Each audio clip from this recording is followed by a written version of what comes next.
نحمدہ ونصلی ونسلم علی رسولہ الکریم اما بعد بسم اللہ الرحمن الرحیم۔ واقعہ کربلا کا پہلا اور دوسرا حصہ آپ حضرات کے سامنے بیان ہو چکا ہے۔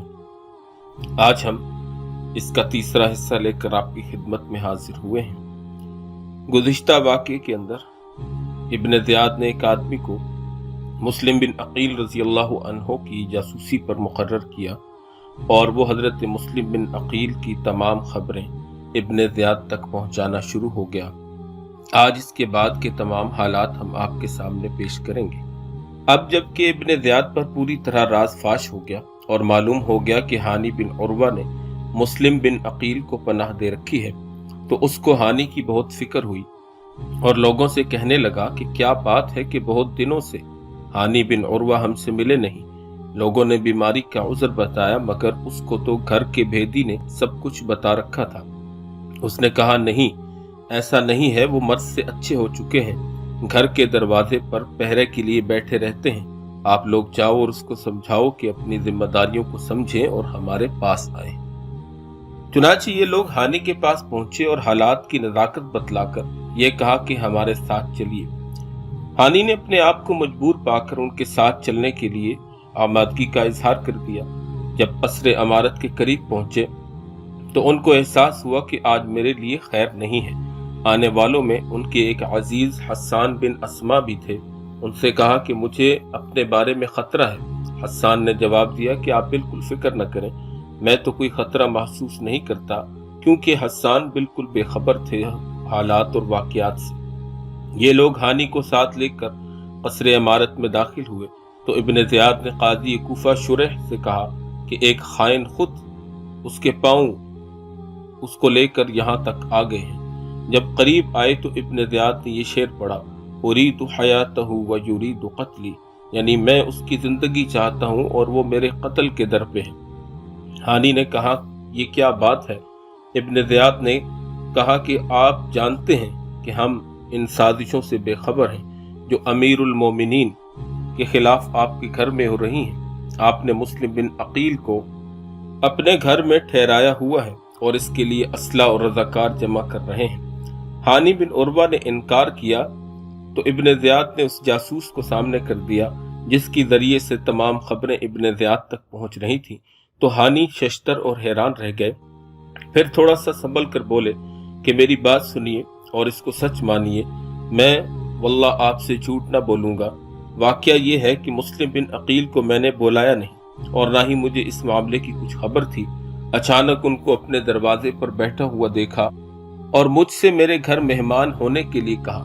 مجھے ان کی بات رد کرنے سے حیا مانے ہوئی اور اس کی وجہ سے مجھ پر بہت سی ذمہ داریاں عائد ہو گئیں۔ میں نے مجبور ہو کر اپنے گھر میں انہیں داخل کر لیا اور مہمان بنا لیا۔ اگر آپ مجھ پر اطمینان کریں تو میں اپنے گھر جاؤں اور ان کو اپنے گھر سے نکال دوں اور آپ کے پاس آ جاؤں۔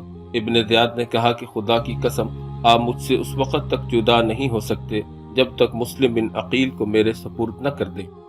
ہانی نے کہا کہ میں ایسا ہرگز نہیں کر سکتا کہ اپنے مہمان کو تمہارے سپرد کر دوں اور تم اسے قتل کر دو۔ حاضرین مجلس میں مسلم بن عمر باہلی نے ابن زیاد سے کہا کہ مجھے اجازت دیجیے، میں انہیں سمجھاتا ہوں۔ علیحدہ لے گئے اور کہا کہ کیوں اپنے آپ کو ہلاکت میں ڈالتے ہو؟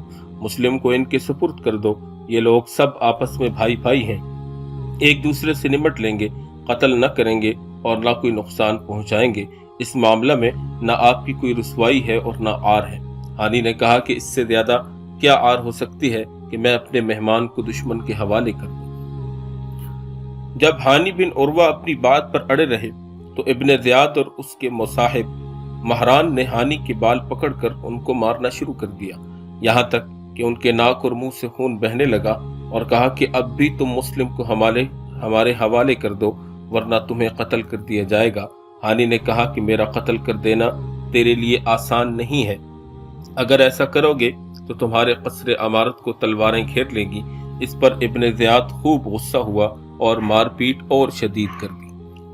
اسما بن خارجہ جو ہانی کو گھر سے بلا کر لائے تھے اور ان کو اطمینان دلایا تھا کہ آپ کوئی فکر نہ کریں، وہ اس وقت کھڑے ہوئے اور سختی سے ابن زیاد کو کہا کہ اے غدار، تو نے ہمیں ایک شخص کو لانے کے لیے کہا جب ہم اسے لے آئے تو نے ان کا یہ حال کر دیا۔ اس پر ابن زیاد نے اپنا ہاتھ روک لیا۔ وہاں شہر میں یہ مشہور ہو گیا کہ ہانی بن عروہ قتل کر دیے گئے۔ جب یہ خبر عمر بن حجاج کو پہنچی تو وہ قبیلہ مزہج کے بہت سے نوجوانوں کو ساتھ لے کر موقع پر پہنچے اور ابن زیاد کے مکان کا محاصرہ کر لیا۔ اب ابن زیاد کو فکر پڑ گئی۔ قاضی شریح کو کہا کہ آپ باہر جا کر لوگوں کو بتلائیں کہ ہانی بن عروہ صحیح سالم ہیں، قتل نہیں کیے گئے، خود ان کو دیکھ کر میں آیا ہوں۔ شریح کے ساتھ اس نے اپنا ایک آدمی بطور جاسوس لگا دیا کہ وہ ابن زیاد کے کہنے کے خلاف کوئی بات نہ کرے۔ قاضی شریح کا یہ قول سن کر عمر بن حجاج نے اپنے ساتھیوں سے کہہ دیا کہ اب اطمینان سے تم واپس چلے جاؤ۔ ہانی بن عروہ کے متعلق شہادت کی خبر اور اس کے خلاف قبیلہ مزہج کے ہنگامہ اور ابن زیاد کے قصر کے محاصرہ کی اطلاع جب مسلم بن عقیل کو ملی تو وہ بھی مقابلے کے لیے تیار ہو کر نکلے۔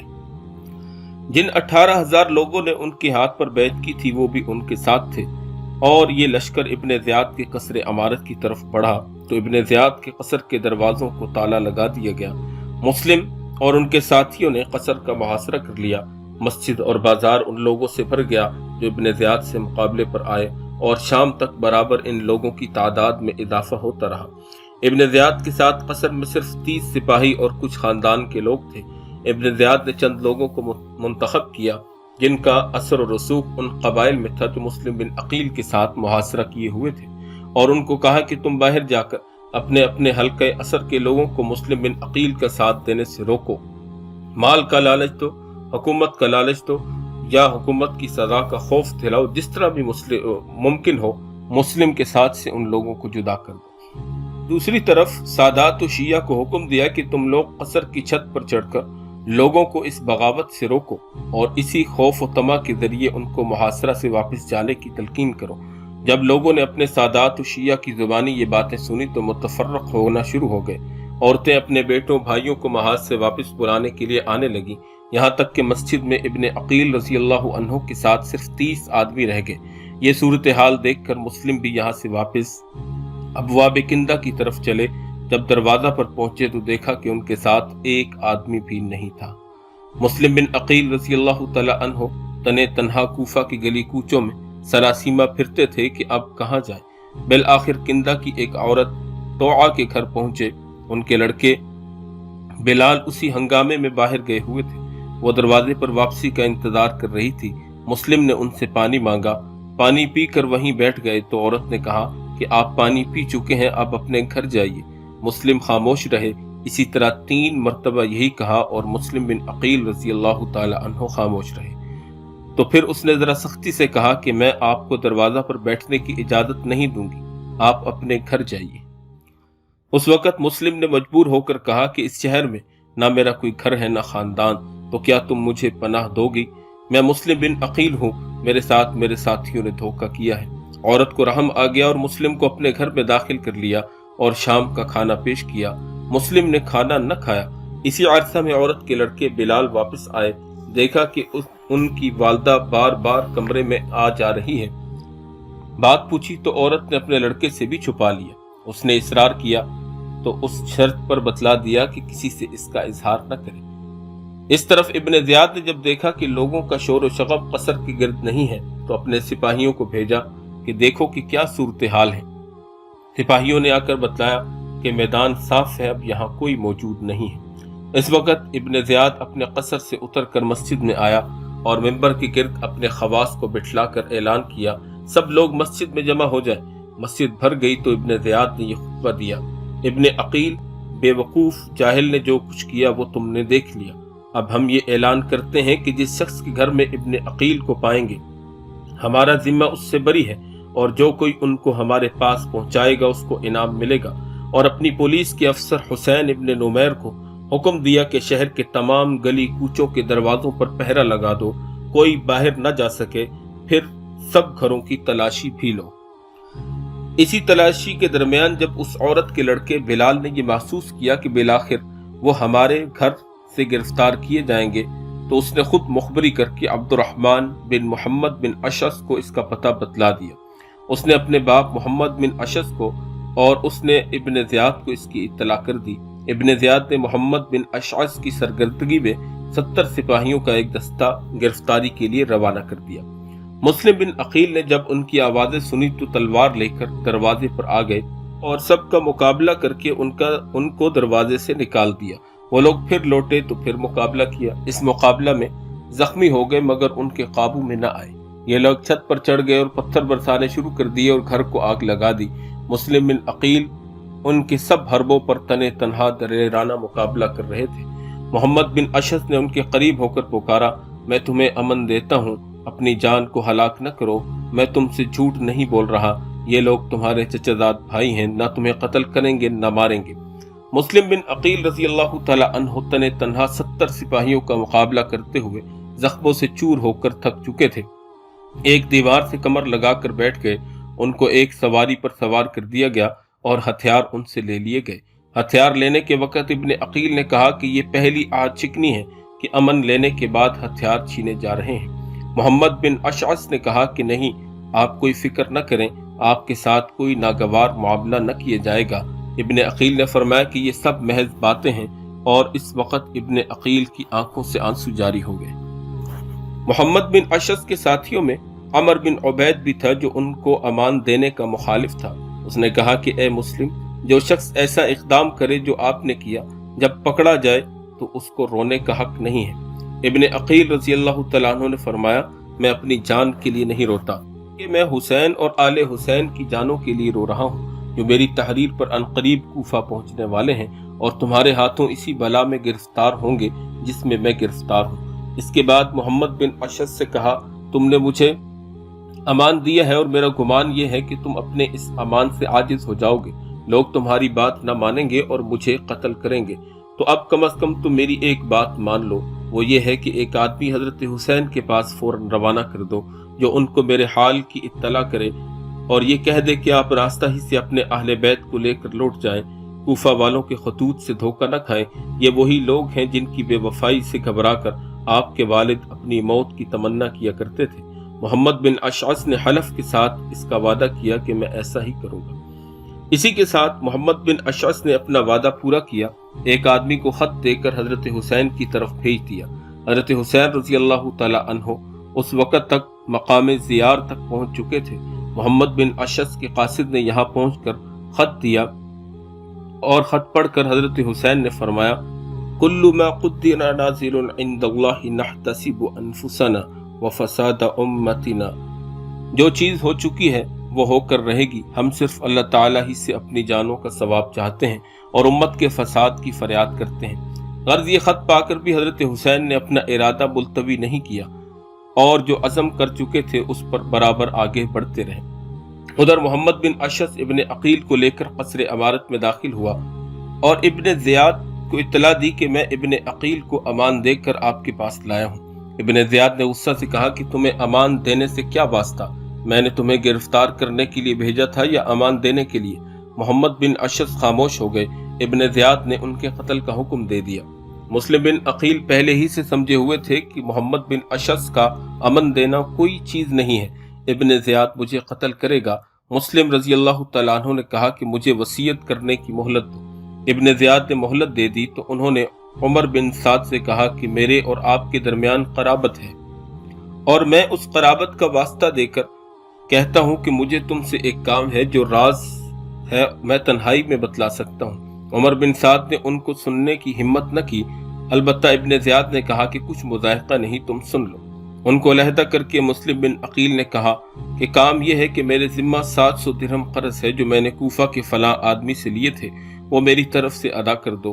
دوسرا کام یہ ہے کہ حسین رضی اللہ تعالی عنہ کے پاس ایک آدمی بھیج کر ان کو راستہ سے واپس کرا دو۔ عمر بن سعد نے ابن زیاد سے ان کی وصیت پورا کرنے کی اجازت مانگی تو اس نے کہا کہ بے شک امین آدمی خیانت نہیں کرتا، تم ان کا قرض ادا کر سکتے ہو۔ باقی رہا حسین رضی اللہ تعالی عنہ کا معاملہ، سو اگر وہ ہمارے مقابلے کے لیے نہ آئیں تو ہم بھی ان کے مقابلہ کے لیے نہ جائیں گے، اور اگر وہ ہم سے مقابلہ کریں گے تو ہم بھی ان سے مقابلہ کریں گے۔ ابن زیاد نے کہا کہ اے مسلم، تم نے بڑا ظلم کیا، مسلمانوں کا نظم و نسق اور ایک کلمہ تھا، سب ایک امام کے تابع تھے، تم نے آ کر اس میں تفرقہ ڈالا اور لوگوں کو اپنے امیر کے خلاف بغاوت پر آمادہ کیا۔ مسلم بن عقیل رضی اللہ عنہ نے فرمایا کہ معاملہ یہ نہیں بلکہ اس شہر کوفہ کے لوگوں نے خطوط لکھے، تمہارے باپ نے ان کے نیک اور شریف لوگوں کو قتل کیا، ان کے خون ناحق بہائے، یہاں تک کہ عوام پر کسریٰ و قیصر جیسی حکومت کرنی چاہیے، اس لیے ہم اس پر مجبور ہوئے کہ عدل قائم کریں اور کتاب و سنت کے احکام نافذ کرنے کی طرف لوگوں کو بلائیں۔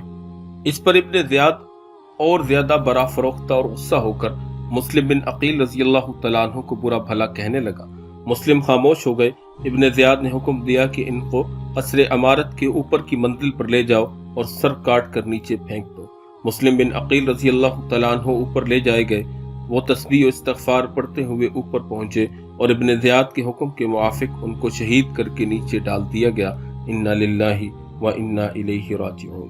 مسلم بن عقیل رضی اللہ تعالیٰ عنہ کو قتل کرنے کے بعد ہانی بن عروہ کے قتل کا فیصلہ بھی کر لیا گیا اور ان کو بازار میں لے جا کر قتل کر دیا گیا۔ ابن زیاد نے ان دونوں کے سر کاٹ کر یزید کے پاس بھیج دیے۔ یزید نے شکریہ کا خط لکھا اور ساتھ یہ بھی لکھا کہ مجھے یہ خبر ملی ہے کہ حسین عراق کے قریب پہنچ گئے ہیں، اس لیے جاسوس اور خفیہ رپورٹر پورے شہر میں پھیلا دو اور جس پر ذرا بھی حسین کی تائید کا شبہ ہو اس کو قید کر لو، مگر سوا اس شخص کے کہ جو تم سے مقابلہ کرے کسی کو قتل نہ کرنا۔ حضرت حسین کے پاس اہل کوفہ کے 150 خطوط اور بہت سے وفود پہنچے۔ پھر مسلم بن عقیل نے یہاں کے 18,000 مسلمانوں کی بیعت کی خبر کے ساتھ ان کو کوفہ آنے کی دعوت دے دی، تو حضرت حسین کوفہ کے لیے چلنے کا عزم لے کر چل نکلے۔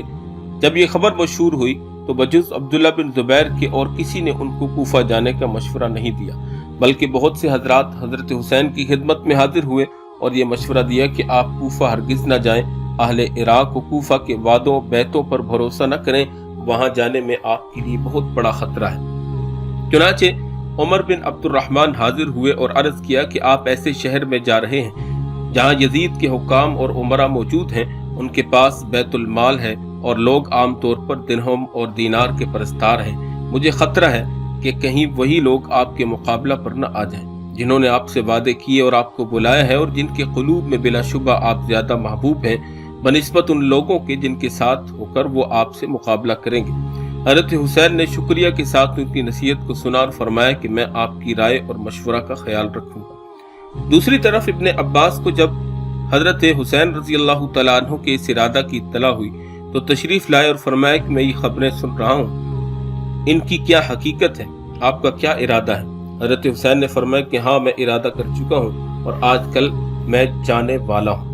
ابن عباس رضی اللہ تعالیٰ عنہما نے فرمایا بھائی میں اس سے آپ کو خدا کی پناہ میں دیتا ہوں، خدا کے لیے آپ مجھے یہ بتلائیں کہ آپ کسی ایسی قوم کے لیے جا رہے ہیں جنہوں نے اپنے اوپر مسلط ہونے والے امیر کو قتل کر دیا ہے اور وہ لوگ اپنے شہر پر قابض ہو چکے ہیں اور اپنے دشمن کو نکال چکے ہیں، تو بے شک آپ ان کے بلانے پر فوراً چلے جانا چاہیے۔ اگر وہ آپ کو ایسی حالت میں بلا رہے ہیں جبکہ ان کے سروں پر ان کا امیر قائم اور موجود ہے اور وہ اس سے متاثر اور مغلوب ہیں اور ان کے حکام زمینوں کا مالیہ وصول کرتے ہیں، تو ان کی یہ دعوت آپ کو ایک سخت جنگ اور مقابلہ کی دعوت ہے، اور مجھے یہ خطرہ بھی ہے کہ یہی لوگ آپ کو دھوکہ نہ دیں اور مخالفت اور مقابلہ پر آمادہ نہ ہو جائیں۔ حضرت حسین رضی اللہ تعالیٰ عنہ نے اس کے جواب میں فرمایا اچھا، میں اللہ تعالیٰ سے استخارہ کرتا ہوں، پھر جو کچھ سمجھ میں آئے گا اس پر عمل کروں گا۔ دوسرے روز ابن عباس رضی اللہ تعالیٰ عنہما پھر تشریف لائے اور فرمایا کہ میرے بھائی میں صبر کرنا چاہتا ہوں مگر صبر نہیں آتا، مجھے آپ کے اس اقدام سے آپ کی اور آپ کے اہل بیت کی ہلاکت کا شدید خطرہ ہے۔ اہل عراق عہد شکن بے وفا لوگ ہیں، آپ ان کے پاس نہ جائیے، آپ اسی شہر مکہ میں اقامت کریں۔ آپ اہل حجاز کے مسلم رہنما اور سردار ہیں، اور اگر اہل عراق آپ سے مزید تقاضا کریں تو آپ ان کو یہ لکھیں کہ پہلے اپنے امیر و حکام کو اپنے شہر سے نکال دو، پھر بلاؤ تو میں آ جاؤں گا، اور اگر آپ کو یہاں سے جانا ہی ہے تو آپ یمن چلے جائیں کہ وہاں بہت سے محفوظ قلعے اور پہاڑیاں اور طویل و عریض خطہ ہے، وہاں آپ کے والد کے متابعین بھی بہت زیادہ ہیں، اس طرح آپ لوگوں کے ہنگاموں سے جدا رہ کر بذریعہ خطوط خود حق کی اشاعت اور حمایت بعافیت کر سکیں گے۔ حضرت حسین رضی اللہ تعالیٰ عنہ نے فرمایا کہ ابن عباس میں جانتا ہوں کہ آپ ناصح مشفق ہیں، مگر میں اب عزم کر چکا ہوں کہ کہ اس کو فتح کرنے کے لیے طبیعت آمادہ نہیں ہوتی۔ ابن عباس نے فرمایا کہ میرے بھائی، اگر آپ جانا طے ہی کر چکے ہیں تو خدا کے لیے اپنی عورتوں اور بچوں کو ساتھ نہ لے جائیے۔ مجھے خوف ہے کہ کہیں آپ اسی طرح اپنی عورتوں بچوں کے سامنے قتل کیے جائے جس طرح عثمان غنی رضی اللہ تعالی عنہ قتل کیے گئے۔ حضرت حسین اپنے نزدیک ایک دینی ضرورت سمجھ کر خدا کے لیے عزم کر چکے تھے۔ مشورہ دینے والوں نے ان کو خطرات سے آگاہ کیا، مگر مقصد کی اہمیت نے ان کو خطرات کا مقابلہ کرنے کے لیے مجبور کر دیا، اور ذی الحجہ 60 ہجری کی 3 یا 8 تاریخ کو آپ مکہ سے کوفہ کے لیے روانہ ہو گئے۔ اس وقت یزید کی طرف سے مکہ کا حاکم عمر بن سعید بن عاص مقرر تھا۔ اس کو ان کی روانگی کی خبر ملی تو چند آدمی راستہ پر ان کو روکنے کے لیے بھیجے۔ حضرت حسین رضی اللہ تعالیٰ عنہ نے واپسی سے انکار فرما دیا اور آگے بڑھ گئے۔ آج واقعہ کربلا کا یہ تیسرا حصہ تھا، جس میں حضرت مسلم بن عقیل رضی اللہ تعالیٰ عنہ کی مظلومانہ شہادت اور اسی طرح اہل کوفہ کی بے وفائی اور سیدنا حسین رضی اللہ تعالیٰ عنہ کا مکہ سے کوفہ کی طرف روانگی کا ذکر تھا۔ اس کا بقیہ حصہ آپ کے سامنے اگلے بیان میں پیش کیا جائے گا۔ اللہ تعالیٰ جل شانہ ہمیں عمل کی توفیق عطا فرمائے اور صحابہ و اہل بیت سے کامل محبت اور عقیدت نصیب فرمائے۔ وآخر دعوانا ان الحمد للہ رب العالمین۔